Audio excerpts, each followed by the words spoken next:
So thank you very much, panellists, for joining us. And do remember to keep submitting your questions in through Slido as well. I'll come to those towards the end of our discussion. Anders, if I can come to you and then get Brian's thoughts as well. How can regulation keep pace with new technology? That's the title of the session, so I'd like you to address that first. And also add on, what can gambling regulators learn from other tech-led industries and those that they regulate? The first question, we cannot. I think legislation is far too slow. I think it's impossible to keep up with the speed of technology. And I think as a legislator, you have to make frameworks and give some authority to the regulator or to the ministry to make rules within the framework. So you actually give some possibility to make decisions yourself and then adapt the rules to the technology instead of waiting for the system to work. Because making legislation takes years and it's too slow a process, so definitely that's an issue. But on the other hand, of course, how can we work with all this? We of course have to work very closely together with the industry, and we have to get knowledge about where the industry is going, and we have to be very much aware of what's going on the technical development. And we also need to focus on social media, what is happening, where is the gambling going, and make sure that we actually try to follow and get the latest tendencies. So, but it's a real challenge and a serious challenge, I must say. And learn from other industries as well? Is that something that helps you? Yes, definitely. And we do that a lot. And we also the payment solutions we have close relation to and keep up the good work there and exchange knowledge. Yeah. Yeah, and Brian, the same question to you. How can regulation keep pace with new technology and learn also those gambling regulators from other tech-led industries and those that they regulate? Number one, I just want to say thank you, Nadine and Icebox. It's just such a pleasure to be here. You all have done a beautiful job and welcome, but thank you for the opportunity. I have to agree with my colleague from Denmark. The regulators just cannot be the technology experts. And that's just where it is. I think in Nevada, we do much more than many other jurisdictions, but I think we have a regulator humility is the term that's used in Las Vegas, that we know that we can't understand some of these things. We can get a handle on it and we can get good at it, but we won't be experts, and nor should we. It's not necessary because we work hand in hand with the industry. And I've had a chance to speak with my guy all the way over here on, I say left field, but that's a baseball term, and I don't know if that translates well here in the cricket land. But, you know, the cloud started in the 2000s in a bigger way, and that's when AWS was interested. But, you know, the gaming industry, gambling industry, you know, showed interest in how can we do it? How can the cloud help us expand gaming opportunities? And so we met for the first time our chief technology officer, Jim Barbie, who many of you may know. I think he's been a frequent visitor at many of these sites in these meetings. Literally reached out to Amazon AWS and Mike's team, like, what is this? You know, what do we do? And with all due respect, you know, the Googles and you know, other Microsoft were also reached out to, and to their credit, they welcomed that outreach. So being able to talk together, work together, how does it work? How can we get in front of it? What do you see coming down the road in the next 6 months, the next 2 years? Just so there's a familiarity and we understand how their box works, because again, technology has brought the regulatory role from, you know, axe on a barrel to see what was inside to having servers, you know, scattered around the world that are processing some of the things that we need to regulate and monitor. So partnership, hand in hand, you know, these kind of opportunities to to work together, to collaborate, to see the room, to see the world. That's how we work with the technology folks. And I suppose that's something you said to me on a phone call a couple of weeks ago, I can't remember what it was now, but gambling regulators must always stay focused on their core mission, regardless of the technology. Do you still stand by that 2 weeks later? You know, we want to regulate to the point where gambling stops, if that makes sense. And you know, certainly our job as regulators is protect the customer, the patron, to protect our state, to protect the jurisdiction, to protect the reputation of gaming and our states and beyond, and not to be administrative and boring, but you know, we regulate, we do things. You all saw Mr. Hornbuckle here earlier. You know, MGM is the largest employer in the state of Nevada and generates, you know, a lot of tax revenue. So we also need to make sure that in all these exotic technologies as they're applied, not only are we regulating and protecting, you know, those who participate, but also from a government standpoint, making sure that people are complying, the companies are complying, and those tax revenues and fees are also going where they're supposed to go. Thank you, Brian. Mike, how can we all keep up then? How can regulators learn more about technologies like artificial intelligence and machine learning? And how can they help them to do their jobs more effectively? And actually, let's not assume that everybody knows exactly what artificial intelligence is, because obviously there's been so much misconception. So maybe if you've got a brief synopsis to frame it and then answer that question, that'd be great. Sure. It's been in the news a lot lately with applications like ChatGPT, and so a lot of people have experience using these. But artificial intelligence is really any sort of technique that allows a computer to mimic human behavior. And that could be something as simple as a thermostat in your home, which is responding to a temperature change and then turning the heat back on. Or it can be a more complex algorithm all the way up through deep learning. The evolution of artificial intelligence is really machine learning, where large data sets are used to go ahead and try to provide some pattern recognition. And then out of machine learning spawn deep learning, which is where you have very, very large data sets at the scale of the internet and the vast compute power that you see from the cloud, like with AWS and other cloud service providers. Combining those has led to deep learning, which allows for things like image recognition, speech recognition, the ability to go ahead and with generative AI, which is really the next sort of thing that comes on down the road after deep learning, is the ability to go ahead and really create new content, like help to create code or to write poetry or to generate images. And so. So what Amazon has done over the last couple of years that the betting and gaming team has been around has been to try to provide a framework for learning for regulators, for operators, for suppliers within the industry. So I attend a lot of these conferences. I think this is my 15th ICE, and I meet with a lot of different regulators. We try to educate. We try to provide. Either panel sessions or talks like this where we can really help people understand how the cloud can be used to go ahead and maintain data privacy or maintain data integrity or transactional residency when it comes to things like the Federal Wire Act in the US, or adhere to the data protection requirements that are in a lot of other places in the world. But beyond that, we offer a lot of other programs. We have things like Deep Racer, where we've trained 330,000 developers in 160 countries to go ahead and build a car that uses artificial intelligence and machine learning to actually perform this race without anybody having to steer the car. And you program it, and you learn how to do this through the tools and applications that AWS provides. We also have Machine Learning University. What? Machine Learning University. In Machine Learning University, we have a goal to train, I think, 29 million people by next year.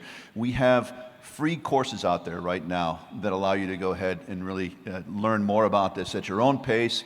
And in fact, we've trained so far around 30,000 or so people in underdeveloped countries and universities, high school students, for careers in machine learning using this. So we have a real commitment to democratizing artificial intelligence and machine learning, and people shouldn't be afraid of it. It's not, it's a technology that's here to stay. It's going to be life-changing. If you want an example of some of the things that we can do, go downstairs to Market Express. I was just down there about 15 minutes ago, and it features our Just Walk Out technology. So a little plug for AWS. Sorry, you walk in. Oh, you slipped that in then. Very you walk good into indeed. this place, you pick whatever you want off the shelf, Yeah. and you walk out. You don't have to go through the a checkout line. There's no pulling your wallet out or anything like Yeah. that. You just grab what you want off the shelf, walk out, and we use our computer vision technology to recognize both you, the person who is purchasing the items, and take, recognizing what it is that they're purchasing. And all this is possible through artificial intelligence. Got and it. machine Thank learning. you. And Priya, the same to you, the same point as to Mike. How do the regulators keep up, even when, say, a casual observer, there's a lot of misunderstanding around how blockchain works, which is your area of expertise? I mean, so many people think Bitcoin is blockchain. No, it's not. Absolutely. So I think we should start by demystifying, I think we should start by demystifying Bitcoin or cryptocurrencies are one of the use cases of the numerous that are possible with blockchain technology. Now, talking about the aspect of regulation and technology innovation, the dynamics is quite complex. While you want the regulation to be quite, for example, stable or independent so that it provides a thriving environment for all of the innovation to happen, as well as, for example, stability from a market perspective, as well as fostering trust perspective. But then you also want it to be responsive and adaptable to innovative technology. So I think it's about creating that fine balance, that it's responsive, it's adaptive to technology needs, otherwise it's hindering innovation, it's stifling innovation, and it's not basically considering what are the risks or benefits or possibilities that are capable from a technological standpoint. So I think it's always a very tough job of figuring out that how you're going to do that. And I think the public-private partnership is something that is really important in those scenarios, and organizations like Government Blockchain Association play a very important role. I would want to give one of the examples. For example, when COVID happened and the world came to a standstill and the government offices were closed, Utah County in the US was one, for example, that had already started to establish their own digital transformation path. They had started to establish blockchain solution for voting as well as verifiable credential technology, etc. So in those scenarios, they had a lot of uncertainty. They had a fear of adopting this new innovative technology. Government sector, public sector always is scared. There are doubts that whether or not we can do this, what kind of implication it's going to have. And then they turned to Government Blockchain Association, and we basically have carved out a model which is quite similar to CMMA, which is called Blockchain Maturity Model. And the essence of that is it actually captures all of the technological innovation around 11 characteristics that involve security, privacy, scalability, interoperability, etc. And it would check from a governance standpoint, from a risk standpoint, where do you stand? And it gave Utah County that direction that this is how exactly you can implement that technology. And I've heard you talk about it, it's the glue really that binds that public sector and private sector, which you've just spoken so eloquently about. And actually, the Government Blockchain Association is free to join, isn't it? And absolutely, yes. That's where, when I've been talking to regulators, the one thing that's very apparent is that resources are pretty scarce. So when you hear the word free and useful, is that a fair summary, that you can actually apply this to this industry? Sure. And actually, it's really changed the game. 100%. That is exactly the summary that we always have. For example, we have limited time, we have limited staff, we have limited money to actually spend it on trainings, to spend it on execution, R&D activities, etc. So how can we come and actually leverage all of this? And that's where Government Blockchain Association sits at the center of this, that, as you rightly mentioned, the glue between the private and public partnership, enabling, for example, not just how do you facilitate conversation, but actually empowering individuals and organizations to connect, communicate, and collaborate to solve the public sector challenges, guide them through the regulatory aspects as well as the policy aspects. Thank you for that. Anders, let's go back to Denmark now, and particularly the Danish Gambling Authority's point of view on this. How do you actually promote greater collaboration across agencies, stakeholders, and borders? Because we live in a cross-border society, don't we? So just your thoughts on that. First of all, we need to get out of Denmark, because nothing ever new starts in Denmark. So we definitely need these kind of venues to get knowledge, to know what's going on. And that is really key, that we keep close cooperation with international companies and get the knowledge what's going on. And I think it's also very important that we focus on what's the positive side of new technology. And new technology can definitely be a solution to a lot of the problems that the gambling sector is facing right now. One of the big problems is, of course, risk gambling, problem gamblers, and with AI and really good data, I think we really have key solutions here to make sure that we don't make problem gamblers out of gambling. And one thing you talked to me about before was about match fixing in particular, Yeah. which is an area that you have national responsibility for in Denmark. Just share some of that work. Yeah, we are currently working, a new legislation will be treated in the parliament next week on Wednesday. For the first time, it has to go three times, and then we have a new legislation that's actually will give us a possibility to work with data in another way. We are conducting a single player view and also an event, so we know exactly who played on what. And I think these kind of data in the fight against match fixing will be really efficient, because we, for the first time, we don't just have odds that look strange and a rumor. We have odds that look strange and some knowledge.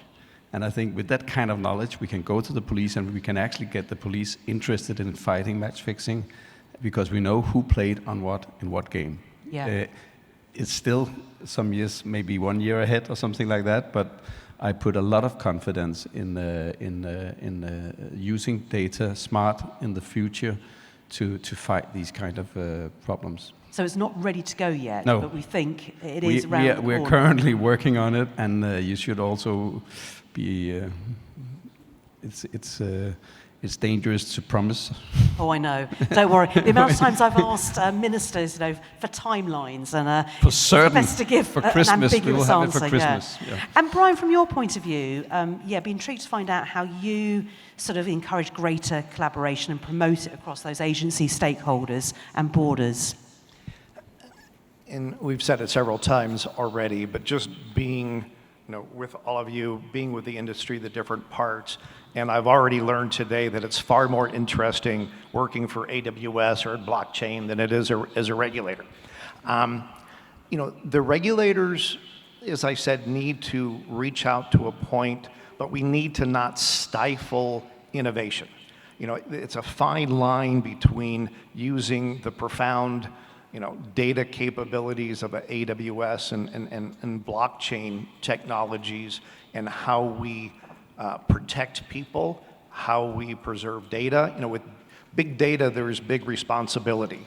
And we've certainly talked about how we can identify with AI issues that are problematic. If a bettor normally just bets on a Sunday football game and all of a sudden is betting on Danish ping pong at 3 a.m. in the morning, you probably have an issue or a problem.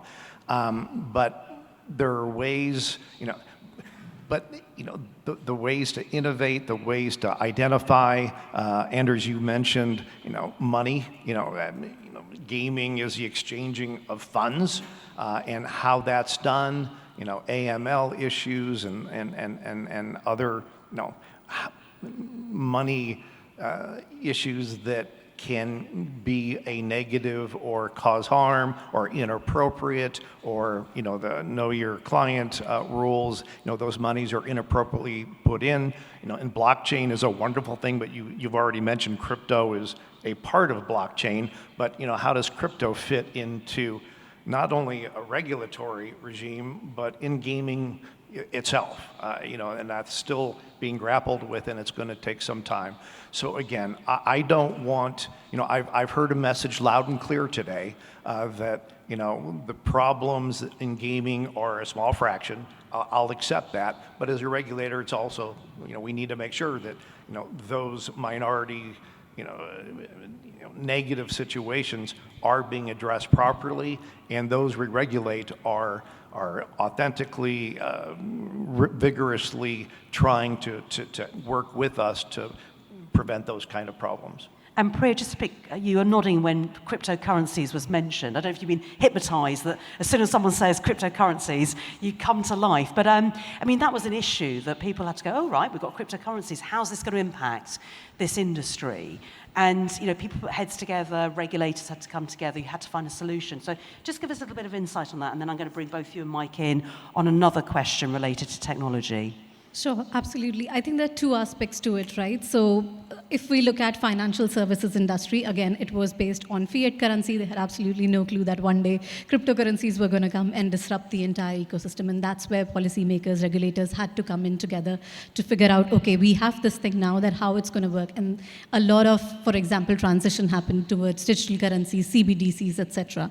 But if you take it and apply the same on gaming and gambling as well, then everything was around traditional financial transactions. However, when cryptocurrencies came in, then there was a new hat needed because there were frauds happening. There was market dynamics has changed because of anonymity, etc. And they had to put a new hat with respect to, okay, if there are transactions happening with respect to anonymity, then how do we now address these scenarios? And there have been changes. For example, the Isle of Man and the Malta government came in and put together new regulations that were specifically around cryptocurrencies, that how would you deal with this? And essentially they were around, for example, how do you bring fairness in this new scenario? How do you prevent money laundering? How do you prevent identity frauds that are quite proliferant in this industry, specifically with respect to age verification, the consumer protection, particularly to say that people who should not be gambling aren't gambling, people who, for example, are actually exposing themselves to over-gambling. How do we regulate that? And all of that aspect specifically around cryptocurrencies. Brian, come in. And I think it'll be fascinating to watch the gambling industry around the world handle crypto. So, we've been dwelling on some of the negatives or the darker side of it, but how do you handle the volatility of it? You don't hedge crypto.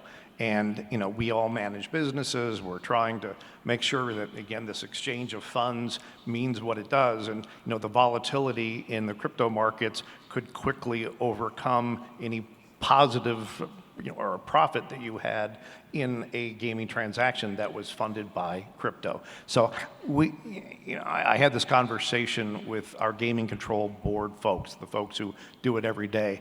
And, it's fascinating. While, blockchain is becoming essential. Crypto is very dramatic and out there, but how quickly will it take root into the gambling industry?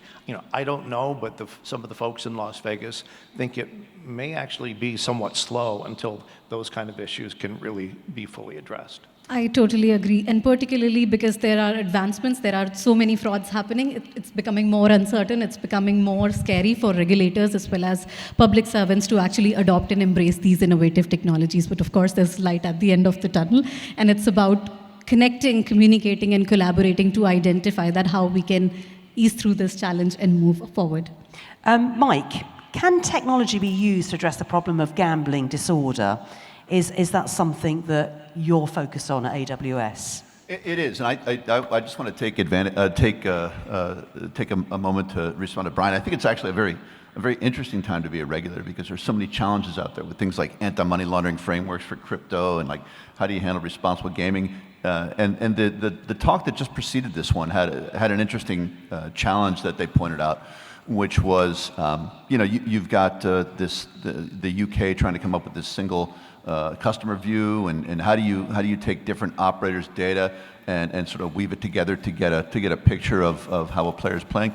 There are interesting technologies that are available right now to go ahead and address these sorts of problems. AWS has something that we call data clean rooms, which allow multiple entities to bring their data together and share parts of it. So, those sorts of things can be addressed.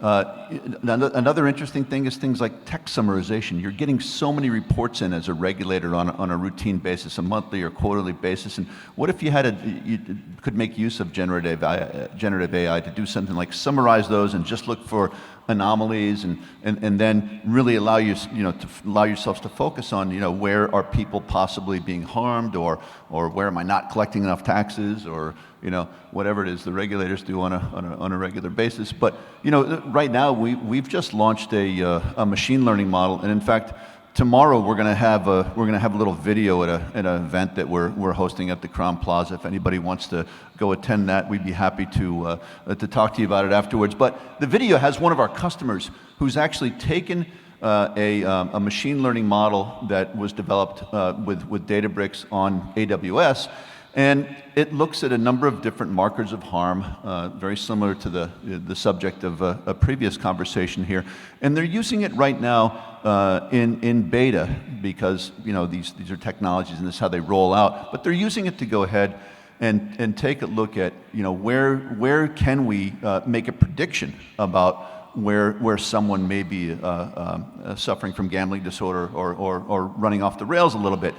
And the interesting thing about that is you can make these predictions, and in fact, your models, when they're trained on your data, your specific customer data, because everybody knows, somebody who's betting on sports is going to be different than a casino player, is going to be different than a poker player necessarily. But when you train these models using your data, you can begin to make fairly accurate predictions as to when someone's play is going off the rails.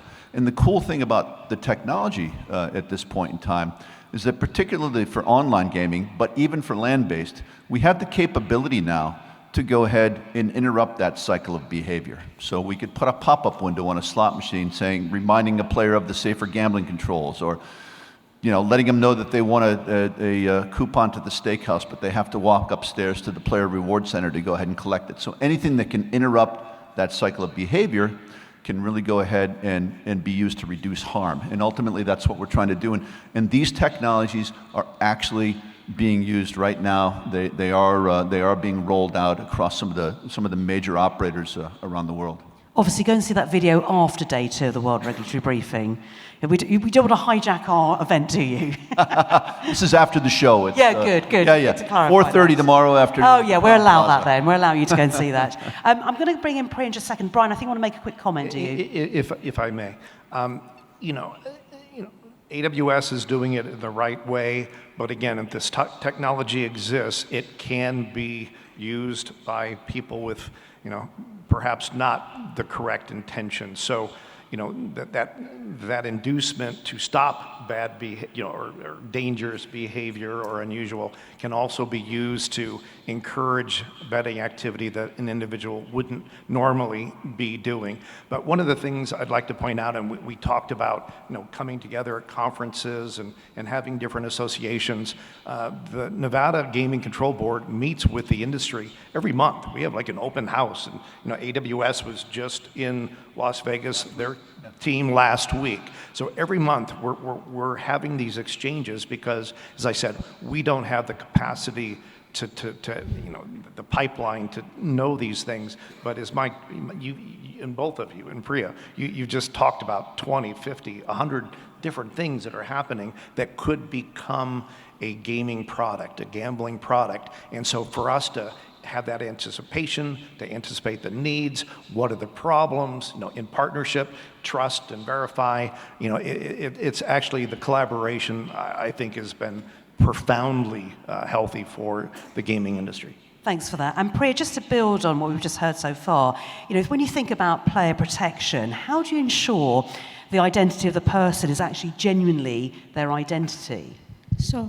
I think that's a really important and valid concern for the industry, because I've also seen, for example, websites wherein you go in and you mention that, yes, I'm 18 years of age, and then you have to tick a box, and then you go into the platform. Like, I could be 13, I could be 11, I could be 5, and actually ticking the box and going into the platform. So how do you ensure, with decentralized technologies, then there's an advent of digital ID wallets and technology which is called zero knowledge proof. What these enable is that I'm proving some information about myself to you without actually sharing the underlying information. So think of this: when for gaming or gambling activities, then I have to share my age, or I have to share the region that I'm interacting from, or the jurisdiction where I'm interacting with. I don't have to share my actual driving license entirely or my passport to actually confirm that, yes, I'm 18 or 25 or whatever the regulation requires, but only that ZK proof which conceals everything else and just enables you to have that transaction.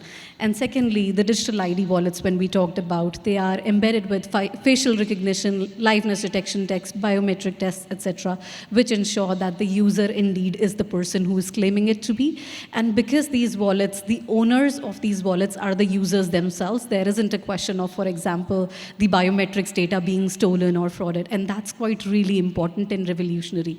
From my perspective, if we are talking about thriving in a digital economy where we are really going, this is the future of identity which we really have to embrace.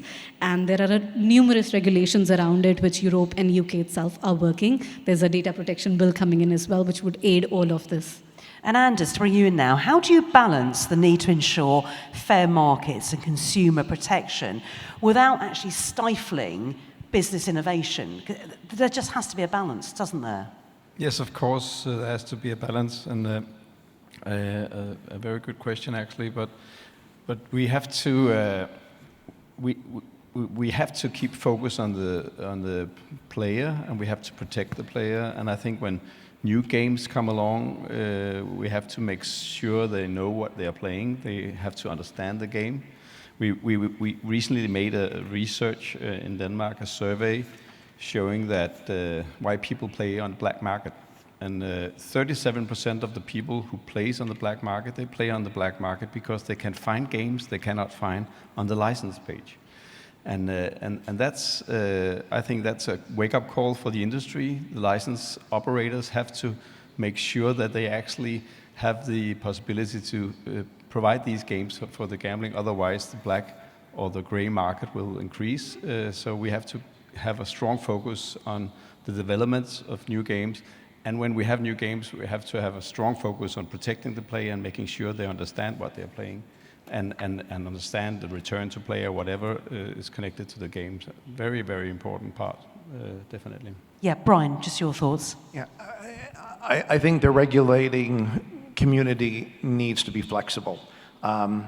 You know, we don't want to over-regulate, we don't want to under-regulate, but we need to adjust as we go along. I think when something's new, you're worried about all the bad things that can happen, and you just need to get comfortable, but you need to move quickly. You know, probably, 99% of the new regulations, which can be promulgated more easily than law changes in the last decade, have been exclusively technology related.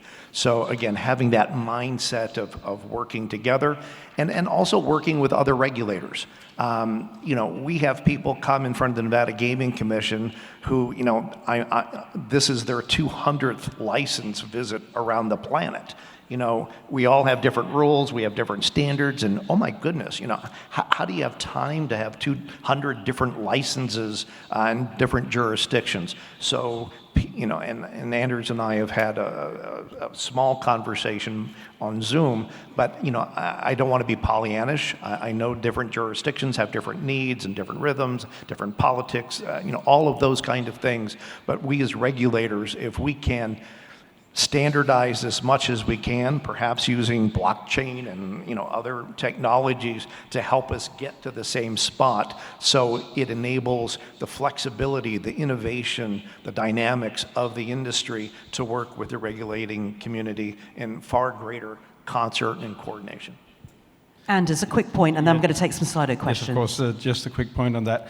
I think, of course, it's absolutely crazy that we in Europe have so many different legislations, and there's been some attempts to make some common legislation, which the Commission have said no to. So, but it's extremely important that we work on standards and that we get the demands for the operators aligned, so they don't need to be that flexible. So it's too much to ask for, because Europe is a little market and they shouldn't apply to 28 different systems. But it's hard work, and then I'm part of GREF and definitely want to go that way, try to make it better. But it's not easy. It's a big task to get all the countries aligned. Too many different interests. Yeah, I mean, as I said, it's a pipe dream, isn't it? It is a dream. But have the ambition, but have the reality as well. Yeah, The cooperation, knowledge sharing, but actually you cannot harmonise to that level.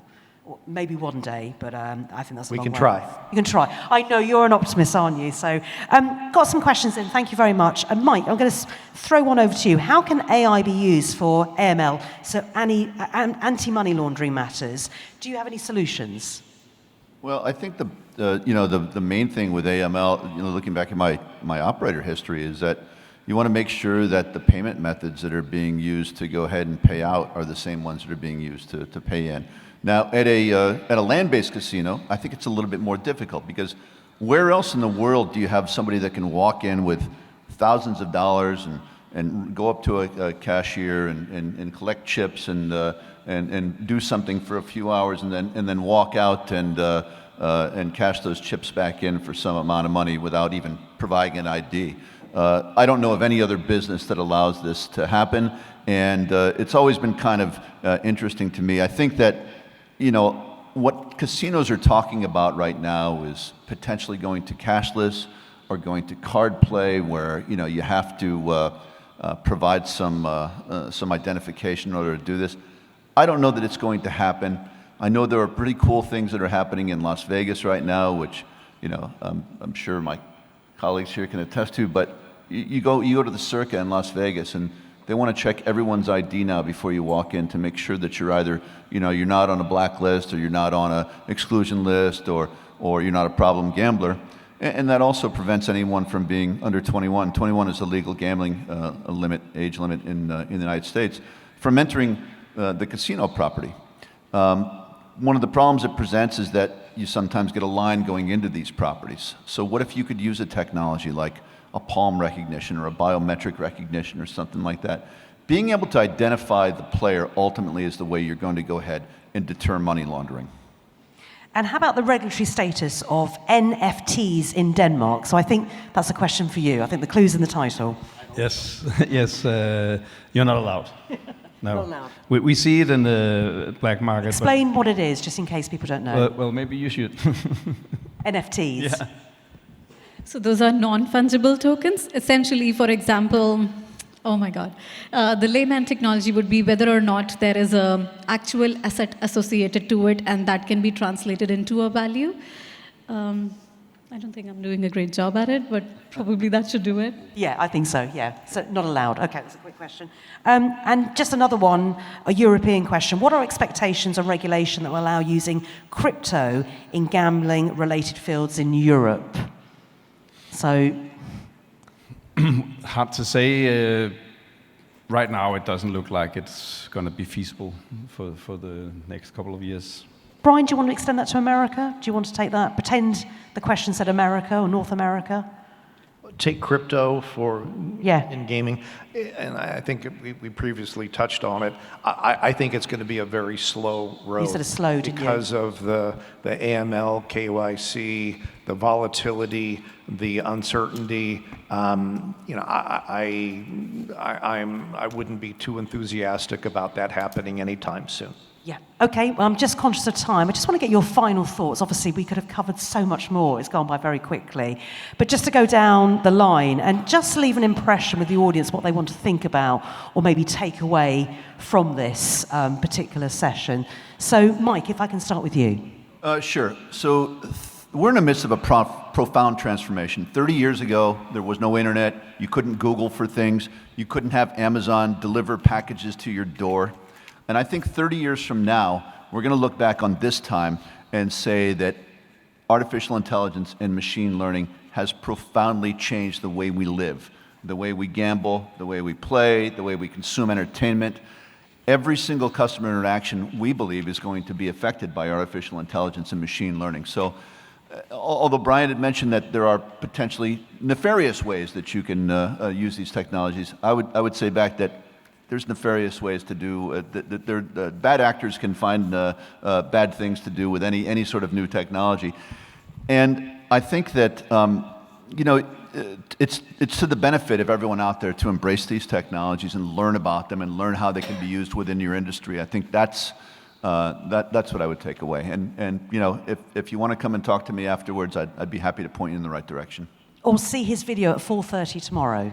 Absolutely. Everyone Brown is Plaza. welcome. Yeah, indeed. Thank you. Priya, same to you. I love that, Mike. And yeah, I mean, a huge promoter of ethical and rational adoption of technology. And to say that, how do we embrace technology, connect, communicate, and collaborate? I think that's GBA's ethos, and I'm going to leave it with that. Connect, communicate, and collaborate. Nice, like it. Okay, Brian. What an extraordinary time it is to be in the gambling industry.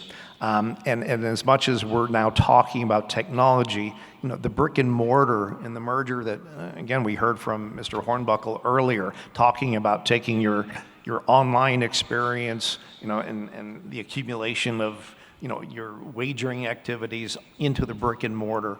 But, there's nothing like the entertainment, the excitement, the people, the buzz, all of the things that go with the brick and mortar as much as the technology. It's just an extraordinary time to be in this room, listening to what people are doing and to share it. Yeah, definitely a balance to strike when it comes to technology. Those face-to-face experiences, that experiential. Come to Las Vegas. Okay, we're all invited. Thank you. And you're paying. Yay! Anders, final word. Final word. Embrace the new technology and use it to solve the wicked problems. Brilliant. Okay, well, thank you so much to my panel. I really appreciate your expertise, your knowledge, and the time that you've dedicated in the preparation and also being here with us today at IceFox for this year's WRB. Thank you so much to Mike, Priya, Brian, and Anders. Thank you. Thank you, Nadine.